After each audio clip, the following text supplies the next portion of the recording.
एक मित्र लिखते हैं, गहराई से सुनना और बिना किसी एनालिसिस या जजमेंट के, बिना बहुत सारे विचारों के सुनना एक गहरी ग्रहणशीलता और गहरी सजगता की मांग करता है। और इस तरह से सुनने में हम अपने स्रोत में, अपने सेंटर में प्रवेश करता हुआ अनुभव करते हैं। लेकिन जल्दी ही हमारा मन संघर्ष करना शुरू कर देता है और अपनी ग्रिप में लेना प्रारंभ कर देता है, और वो भी बड़े आक्रामक ढंग से। और तब हमारे अंदर एक भय और प्रतिरोध, फियर एंड रेजिस्टेंस पैदा हो जाता है। एक ऐसा भय जिसमें लगता है कि हम किसी अज्ञात खाई में खोने वाले हैं। आपको सुनते हुए भी आनंद भी आता है, एक्सटेसी का अनुभव भी होता है, और साथ ही भय का अनुभव भी होता है। ऐसा क्यों होता है कि सुनते हुए, चाहे वो सामान्य ध्वनियाँ हों, प्रकृति की ध्वनियाँ हों, या आपको सुन रहे हों, एक विस्मय, वंडरफुलनेस, एक्सटेसी, आनंद और भय भी आता है। ये सारे भाव इस सुनने से क्यों जुड़े हुए हैं? सुनना अपने आप में सबसे रूपांतरणकारी घटना है, द मोस्ट ट्रांसफॉर्मेटिव हैपनिंग। आमतौर से हम सुनते हुए दिखाई देते हैं, लेकिन सुनते नहीं। हमारे अंदर हमारा एक अंतर जगत बन गया है, और हम उस अंतर जगत के माध्यम से ही सुनते हैं। हम प्रायः वही सुनते हैं जो सुनना चाहते हैं। इसीलिए हम कुछ भी सुन रहे हों, चाहे वो मुझे सुनना हो, तुम्हारे किसी प्रियजन को सुनना हो, तुम्हारे किसी मित्र को सुनना हो, प्रकृति की ध्वनियाँ हों, कुछ भी हो, तुम्हारे अंदर एक इंटरप्रिटेशन, एक व्याख्या लगातार चलती रहती है। तुम अपने अंदर उस व्याख्या के बिना कुछ सुन नहीं पाते, और जो कोई भी उस व्याख्या के साथ सुनता है, उस इंटरप्रिटेशन के साथ सुनता है जो पहले से ही उसके अंदर मौजूद है, वो कुछ भी नहीं सुनता। ऐसी स्थिति में व्यक्ति के अंदर गहरी हताशा, खालीपन और कुंठा स्वाभाविक रूप से प्रवेश कर जाती है, जो कि सभी लोगों की हालत है। और मनुष्य का मन ऐसे दुष्चक्र में उलझता है, विशेष सर्कल में, कि फिर वो इसी तरफ भागता चला जाता है। इसीलिए दुनिया में तुम देखो, लोगों की सारी समस्या कहने सुनने की, सारे आयोजन, सत्संग, पार्टीज, सब कहने सुनने के आयोजन, सभाएं, गोष्ठियाँ, क्योंकि लोगों को लगता है कि कुछ कहना है उनको, और उनको ये भी लगता है उनको कुछ सुनना है, लेकिन ना वो कुछ कह रहे हैं, ना वो कुछ सुन रहे हैं। एक साधक कभी कभी सजग होकर जब इस स्थिति को देख लेता है तो वो भयावह जैसी जान पड़ती है, डरावनी, क्योंकि पूरा संसार एक ऐसी बेहोशी में, एक ऐसी नींद में जी रहा है जहाँ 3 डायमेंशनल ऑब्जेक्ट, जिसको हम मनुष्य समझते हैं, 3 आयामी एक जो आकार प्रकार है, वो इंटरेक्ट करता हुआ दिखाई तो देता है, लेकिन वो इंटरेक्ट कर ही नहीं रहा होता। सब अपनी ही किसी दुनिया में खोए हुए बोल रहे हैं, सुन भी रहे हैं,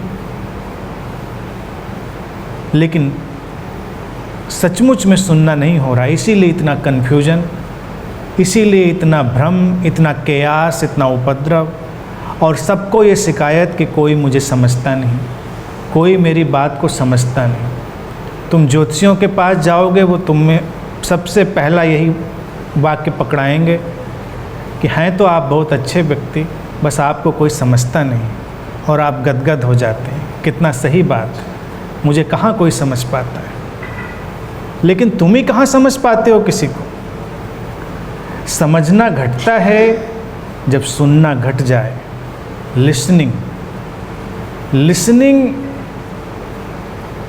इतनी साधारण बात नहीं। इसीलिए जो ध्वनि की विधियों में हम यात्रा कर रहे हैं उसमें कुछ प्रयोग हैं, उन प्रयोगों से गुजरेंगे तो वो स्थितियां बनेंगी। कॉन्शियस एक्सपेरिमेंट, सचेतन प्रयोग करेंगे।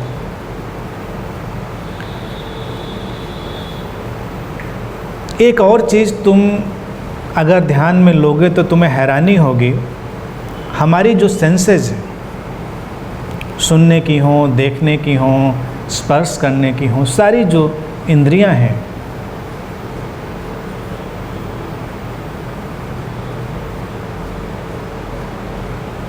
उन पर वैज्ञानिक अध्ययन जब किए गए तो पता चला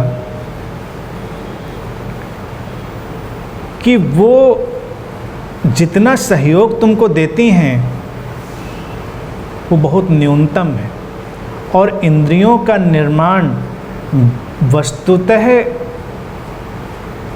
तुम तक सारी सूचना ना जाए इसको रोकने के लिए they act as filters. Your senses are filters. तुम सुनते हो, अगर तुम सचमुच में बहुत ठीक ठीक सुन रहे हो तब वैज्ञानिक कहते हैं 2 से 5-6%।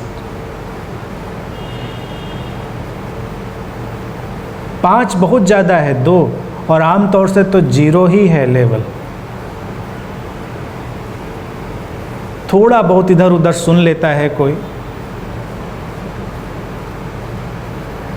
अब अगर वो 98%, 95% वो सब तुमको सुनाई देने लग जाए तो तुम तत्क्षण विक्षिप्त हो जाओगे।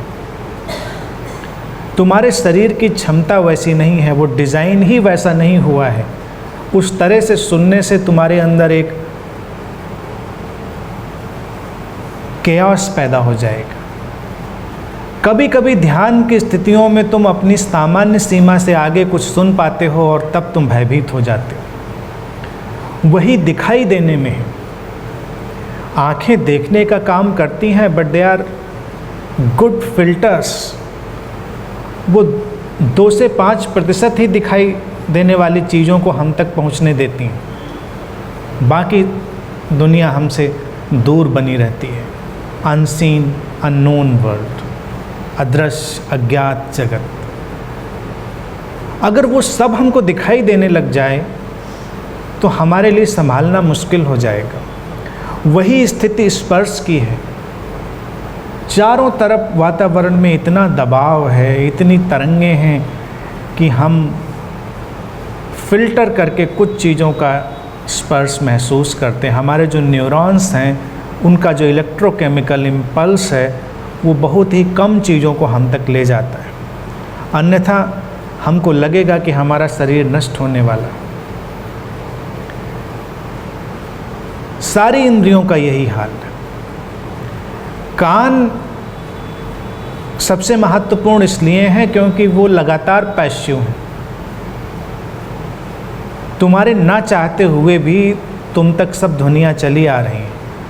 आँख तो तुम बंद कर सकते हो, स्पर्श के लिए भी तुम इंसुलेट कर सकते हो अपने आप को।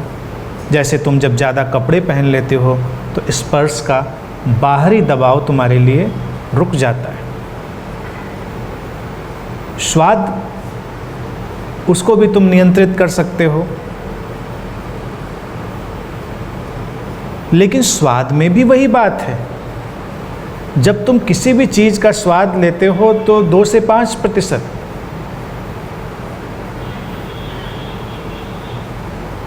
जो लोग सजग नहीं हो पाते उनकी स्वाद की इंद्री भी डल होती जाती है, मंद होती चली जाती है, तब उनको और ज़्यादा तेज स्वाद चाहिए। फिर वो स्वाद की तरफ भागने की दौड़ बनती। इसीलिए ध्यानी को कभी कभी बड़ा ही आश्चर्यजनक अनुभव होता है। सामान्य पानी भी वो पिए, कोई सामान्य सी चीज़ भी वो खाए और अचानक दिव्य स्वाद उसे अनुभव हो सकते हैं। गंधों का जगत भी ऐसा ही है। हमारे चारों तरफ लगातार अनगिनत किस्म की गंधें हैं, लेकिन हम कुछ को ही अनुभव कर पाते हैं जो हमारी उस रेंज में आती। और सारी इंद्रियों के जो इम्पल्स हैं वो सब एक दूसरे से जुड़े हुए भी हैं। बहुत ही जटिल इंट्रिकेट वीविंग बुनावट है हमारे इस इंद्रियों के जगत की। बाकी इंद्रियां मैनेजेबल है। सुनना, उसमें तुम बिल्कुल असुरक्षित खड़े हुए हो। इसलिए ही जो ध्वनि प्रदूषण है, नॉइज पोल्यूशन है, लोगों को बीमार बना रहा है। तो उसमें तुम कुछ कर नहीं सकते। बहुत सारी चीज़ों में तुम कुछ कर सकते हो। ध्वनियाँ तो तुम तक बही चली आ रही हैं, कान खुले हुए हैं, वो फिल्टरिंग करते हैं, लेकिन कितनी भी फिल्टरिंग करें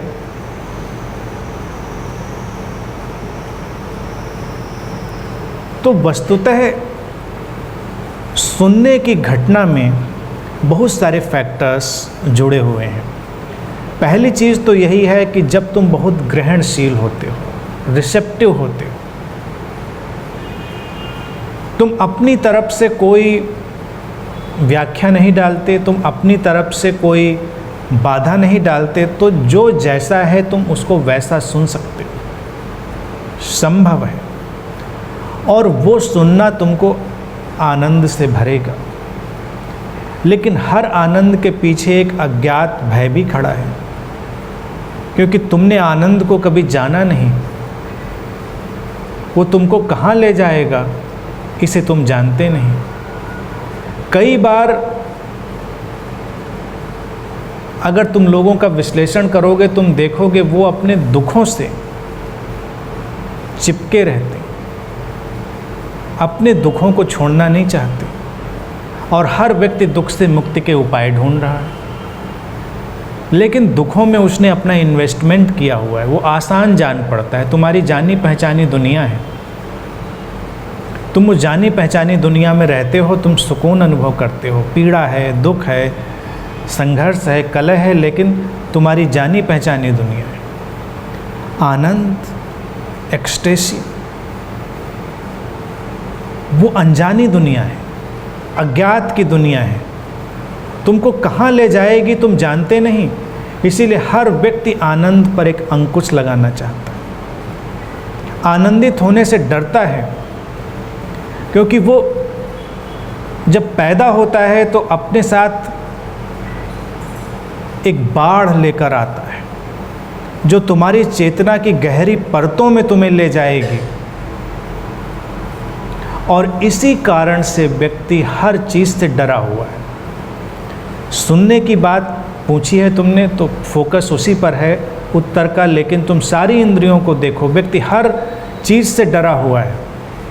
स्पर्श से डरा हुआ है, स्वाद से डरा हुआ है, गंध से डरा हुआ, हर चीज़ से, क्योंकि ज़्यादा अनुभव किया और आनंद पैदा हुआ, पता नहीं क्या होगा।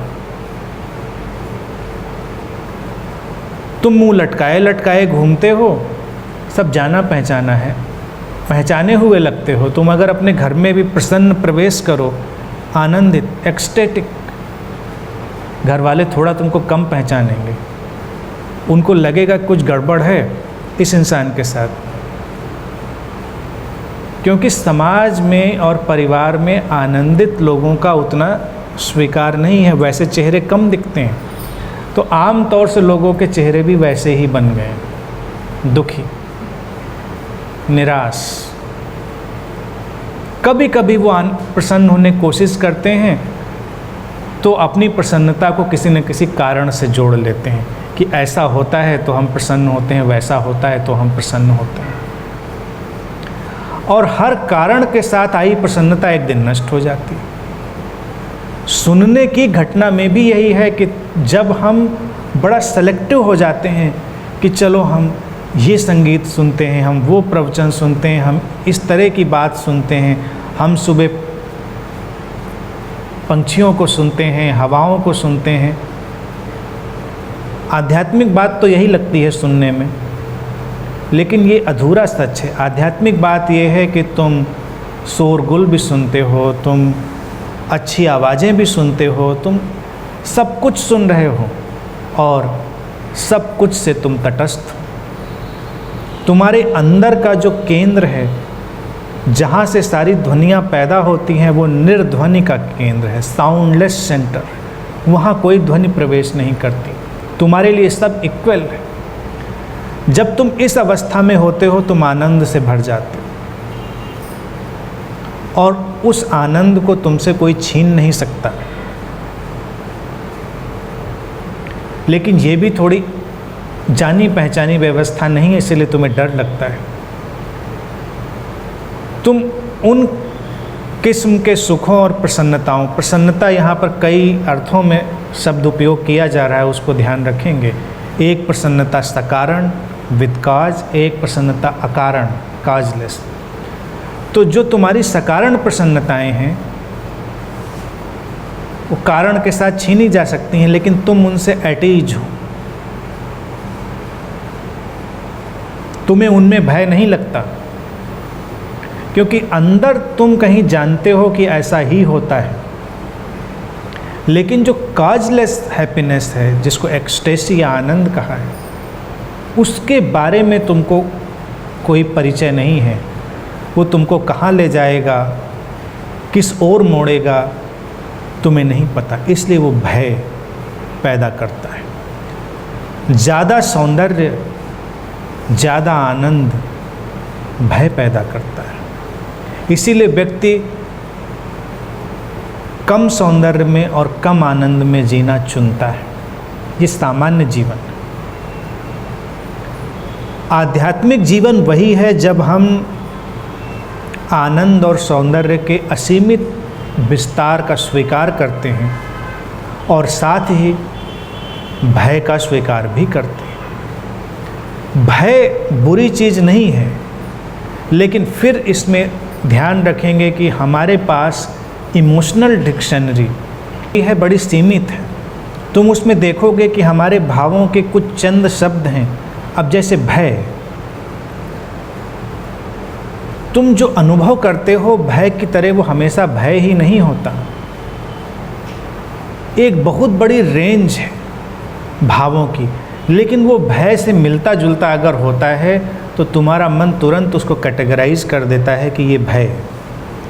जैसे तुमको एक विस्मय का भाव हो सकता है, जैसा कि प्रश्न में लिखा भी है मित्र ने, वंडरफुलनेस। लेकिन विस्मय पहली बार भय के साथ ही आता है, नई चीज़ है। तो अपने अंदर उठते भावों के प्रति हमेशा जागरूक रहेंगे। उनके बहुत सारे शेड्स होते हैं। हम एक शब्द उपयोग करते हैं, लेकिन वो हमारे ठीक ठीक भाव को अभिव्यक्त नहीं करता, उसको कैटेगराइज नहीं करता, मिलता जुलता हो सकता है। सुनने की घटना में जब आनंद के साथ तुम भय की बात करते हो, तो वो भय नहीं है जो नकारात्मक भय है। जो भय तुम्हें तोड़ता है, परेशान करता है, वो भय नहीं है।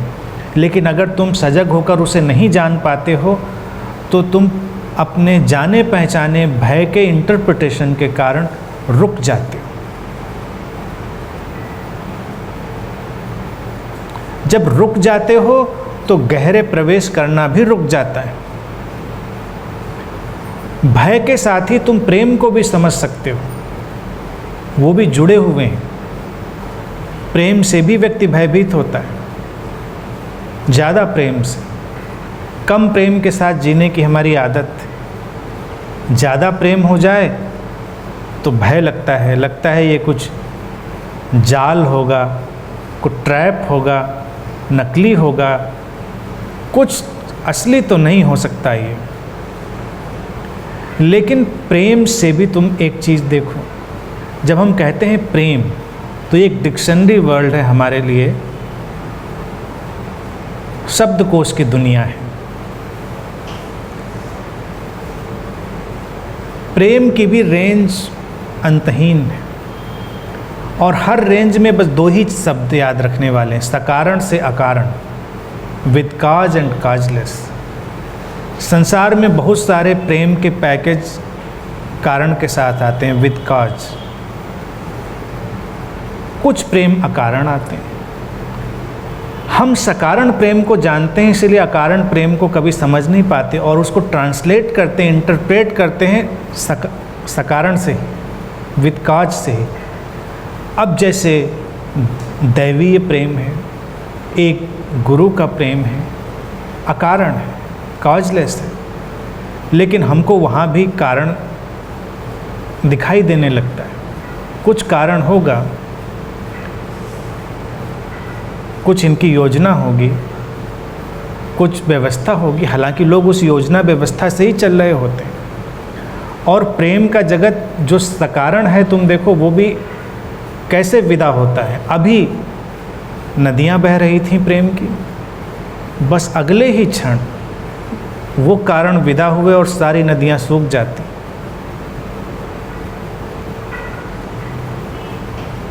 और इसको देखने के लिए तुमको तलाक के केसेस देखने चाहिए।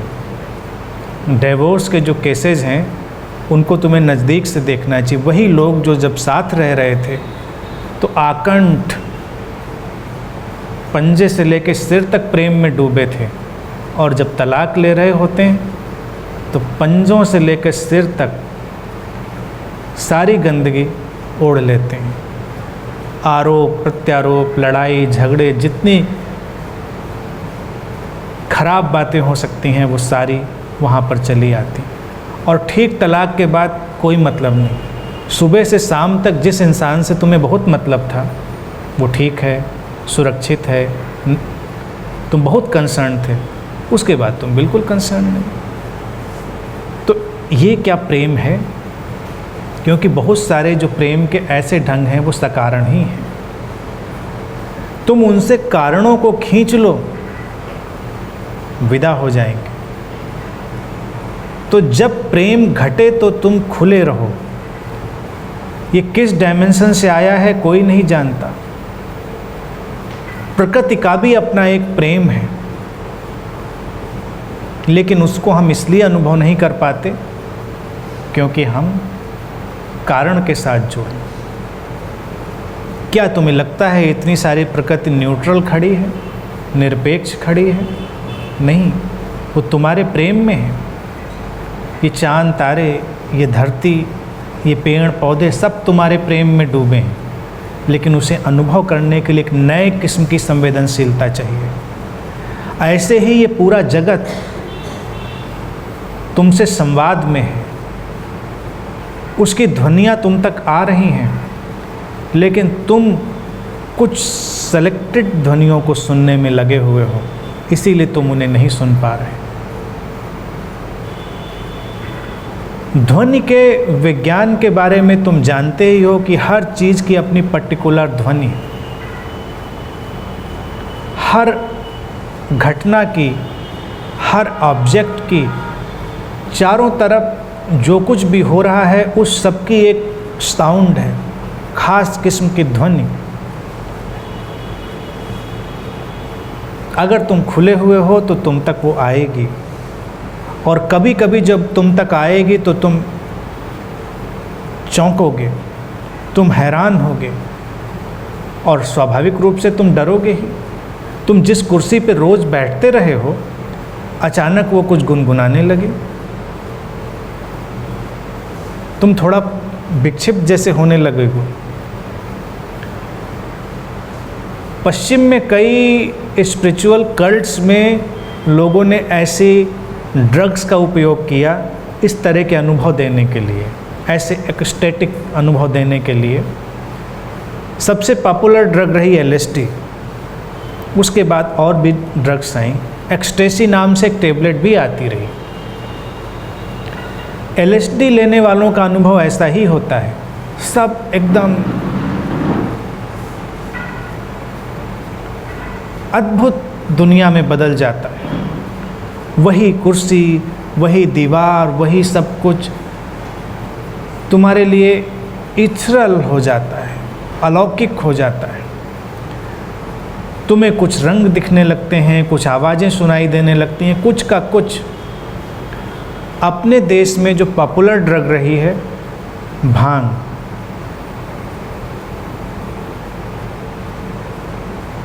और गांजा, मारिजुआना का भी तुम देखोगे कितना उपयोग करते। तुम्हारे साधु महात्मा बाबा लोग चिलम लिए गांजा पीते रहते हैं। तो ज़्यादातर तो ड्रग एडिक्ट ही हो गए हैं, मतलब जो एक काम करते हैं।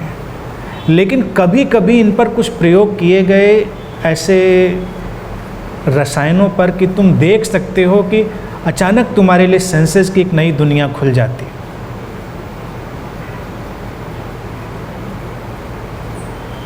लेकिन फिर तुम लौट आते हो। तो पश्चिम में भी जो जनरेशन ड्रग्स, LSD और इन सब के साथ गुजरी, उसके अंदर एक बड़ा बिखराव भी आया। आम तौर से लोगों को लगा कि तो बड़ा आसान है चीज़ों को अनुभव करने के लिए, लेकिन अगर तुम संवेदनशील हो तो तुम्हारे लिए सचमुच में दुनिया ऐसी ही है। इस कुर्सी की भी एक आवाज़ है, इस दीवार की भी आवाज़ है। दुनिया में हर ऑब्जेक्ट की, हर घटना की, हर चीज़ की एक ध्वनि है, और हर व्यक्ति की एक ध्वनि है। अगर तुम बहुत संवेदनशील हो और कोई व्यक्ति तुम तक आ रहा हो तो तुम उसको पहचान लोगे। कई उसके फैक्टर हैं, गंध का फैक्टर भी है और ध्वनि का फैक्टर भी। कुछ लोग गंध से पहचान लेते हैं, कुछ लोग ध्वनि से, और ऊर्जागत तो हैं ही। कई जानवरों को वो ध्वनियाँ सुनने की क्षमता हमसे ज़्यादा है।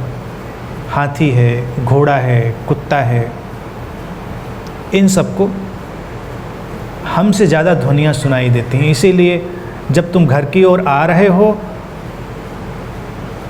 अभी हमारे इंसानी कानों को वो ध्वनि नहीं सुनाई देगी, लेकिन तुम्हारे कुत्तों को सुनाई दे जाएगी। वो गेट पर आ जाएंगे। हाथियों को उससे भी ज़्यादा सुनाई देती है, घोड़ों को भी। कई जानवर, बहुत सारे। हम लोग थोड़े प्रीऑक्युपाइड हो गए हैं, अपने में ही खोए रहते हैं, इसलिए नहीं सुन पाते। लेकिन सपोज़ करो अचानक तुम्हें कुछ सुनाई दे जाए तो तुम पहली बार तो डरोगे। तो जो भय तुम्हें आया वो इसीलिए आया कि पहली बार में अचानक जब कुछ अनयूजुअल, अनजाना घटता है तो भय आता है, क्योंकि वो अज्ञात की दुनिया है। कोई व्यक्ति तुम्हारे सामने आया है, तुम गहरे ध्यान में अगर रहना सीख चुके हो, वो बोलेगा बाद में, उसकी प्रेजेंस से तुम्हें सुनाई पहले दे जाएगा। उसकी प्रेजेंस बोलती है, उसकी ज़बान तो बाद में बोलती है। इसीलिए एक ध्यानी से कुछ भी छुपा पाना संभव नहीं है। तुम पारदर्शी हो जाते हो, तुम्हारे अंदर से वो आवाज़ निकल कर फैल रही होती। तुम घृणा से भरे हुए आए हो, तुम बात प्रेम की कर रहे हो, लेकिन जो सुन सकता है उसको तुम्हारी घृणा की आवाज़ सुनाई दे जाएगी, और तब तुम डर भी सकते हो। तुम बहुत सारे अपने संबंधों में डर सकते हो, क्योंकि बहुत सारे संबंध तो फेविकोल से चिपका कर बनाए गए, जरा सी गर्मी से पिघल जाएंगे। सब संभले हुए बैठे हैं, अंदर अंदर कुछ चल रहा है, ऊपर ऊपर कुछ और चल रहा है। अंदर बहुत सारी बातें, ऊपर दूसरे किस्म की बातें। लेकिन सपोज़ करो तुम्हारी वो बातें भी किसी को सुनाई दे जाएं जो तुम्हारे अंदर अभी अभी चल रही थी, तो तुम्हारे 80% संबंध अगले 2-3 घंटों के अंदर खत्म।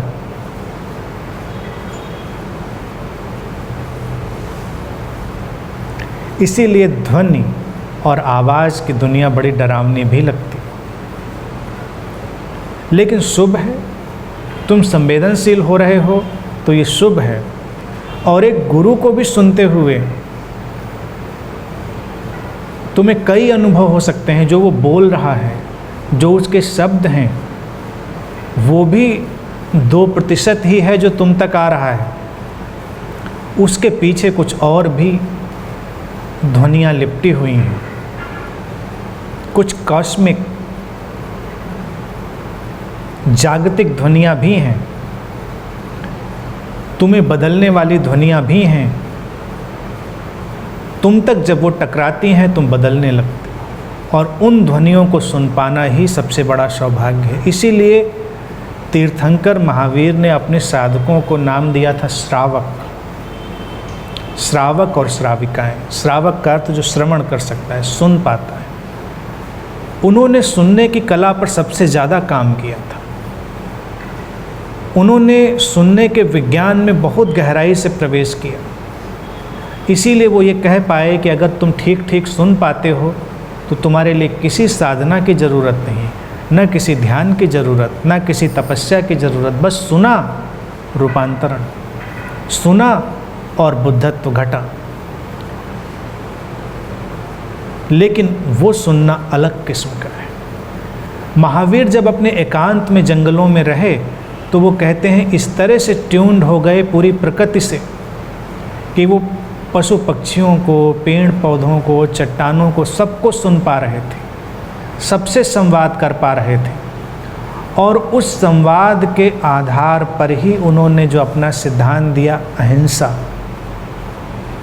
क्योंकि उन तक सबकी आवाज़ पहुंच रही थी। हमारे लिए अहिंसा केवल वर्बल रह जाता है, शाब्दिक सिद्धांत है, नैतिक है, अहिंसक होना चाहिए, नहीं परेशान करना चाहिए लोगों को। लेकिन वो परेशानी हम तक पहुंचती भी है क्या? एक चींटी भी अगर मर रही है, एक कोई कीड़ा मकोड़ा भी मर रहा है, तो उसके प्राणों से कोई ध्वनि उठ रही है जो हम तक पहुंच सकती है। महावीर ने वो सब सुना। और कहते हैं कि जब महावीर बोलते थे तो सुनने वाले उनके पास, उनके श्रावक श्राविकाएं जितने होते थे उससे कहीं ज़्यादा पशु पक्षी आ जाते थे, अदृश्य अशरीरी लोग आ जाते थे। किंवदंतियाँ तो ये भी हैं, जो कि मैं समझता हूँ सच भी हो सकती हैं, कि पेड़ पौधे भी थोड़ा उनकी ओर झुक आते थे, उनको सुनने के लिए थोड़ा ज़्यादा तत्पर हो जाते थे, अटेंटिव हो जाते थे। जब कोई ऐसी करुणा और ऐसे गहरे अनुभव से बोलता है तो पूरी प्रकृति सुनती है। और जब तुम सुनने की क्षमता पैदा कर लेते हो, तुम भी पूरा अस्तित्व सुन सकते हो। और वो अनुभव आनंदित करने वाला भी होगा और स्वाभाविक रूप से घबराने वाला भी होगा, क्योंकि वो जाना पहचाना नहीं होगा। लेकिन जो जाना पहचाना नहीं है वही तुमको रूपांतरित करेगा। जाने पहचाने के साथ तो तुम रह लिए हो, उसने तुम्हें बदला नहीं। तो अब ज़रूरत है कुछ उस आयाम के साथ रहना जो अज्ञात का है, जो जाना पहचाना नहीं है। भय आए तो भय के साथ ही उसके साथ चलो, और तब तुम देखोगे भय की तुम्हारी व्याख्याएं बदल रही, अनुभव बदल रहे, और एक नए किस्म का रूपांतरण तुम्हारे अंदर आ रहा है।